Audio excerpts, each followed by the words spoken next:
ল কলেজের ছাত্রীকে গণধর্ষণের প্রতিবাদে জেলা মহিলা কংগ্রেসের নেতৃত্বে রাস্তা অবরোধ দুর্গাপুর গ্যামন ব্রিজে। দুর্গাপুর স্টেশন রোড অবরোধ করে চলে বিক্ষোভ কর্মসূচি।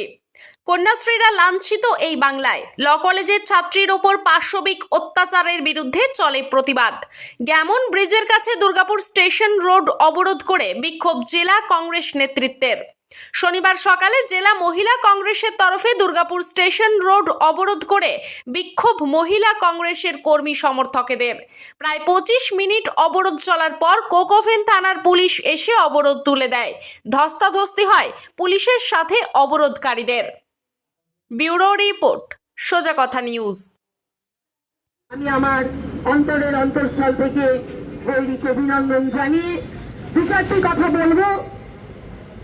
আমার প্রথম কথা যে আমরা কোন বাংলা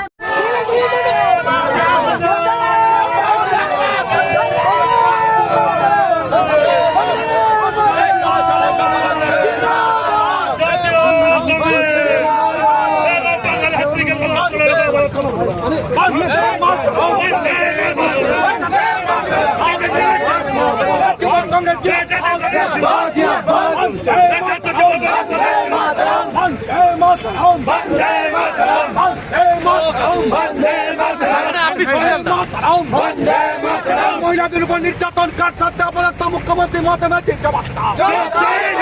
মহিলাদের উপর নির্যাতন কাটছাড়তে অপরাধ মুখ্যমন্ত্রী মমতা ব্যানার্জি জবাব দাও। দেখুন, পশ্চিমবঙ্গে একজন মহিলা মুখ্যমন্ত্রী হওয়ার পর পার্ক স্ট্রিট, কামদুনি থেকে কাটোয়া থেকে শুরু করে আমরা দেখেছি আরজিকর থেকে শুরু করে গত পরশু দিনের ঘটনা, ল কলেজের একজন ছাত্রীকে সেখানে তৃণমূলের নেতৃত্বরা, তৃণমূল ছাত্র পরিষদের নেতৃত্বরা কলেজের মধ্যে গণধর্ষণ করে।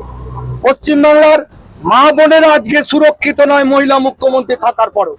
টাকা দিয়ে তাদের পরিবারকে তাদের কেনার চেষ্টা হচ্ছে। কন্যাশ্রী, রূপশ্রী, লক্ষ্মীর ভান্ডারের নামে মিথ্যার বেসাতি দিয়ে সাধারণ মহিলাদের প্রলোভিত করার চেষ্টা চলছে। তাদের ঘরে এমএলএ বিধায়কদের পাঠিয়ে পয়সা দিয়ে তাদের মুখকে স্তব্ধ করার চেষ্টা চলছে।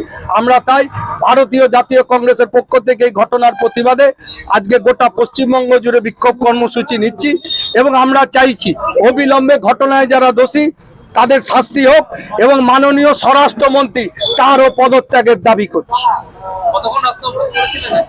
আমরা এখানে মিনিট 15-20 জন্য করেছি, তারপরে পুলিশের বাধা দানে আমাদের উঠে যেতে হয়েছে, পুলিশ আমাদের তুলে দিয়েছে। দেখুন, পুলিশ যারা ধর্ষণকারী, যারা চোর, যারা ডাকাত তাদের কেশাগ্র স্পর্শ করতে পারে না। পুলিশের কাজ হচ্ছে মমতা ব্যানার্জিকে বাঁচানো আর বিরোধীদের একটার পর একটা ধরে মিথ্যা কেসে জেলের হাজতে বাস করা। এটা হচ্ছে পশ্চিমবাংলার পুলিশের এখন বর্তমানের কাজ।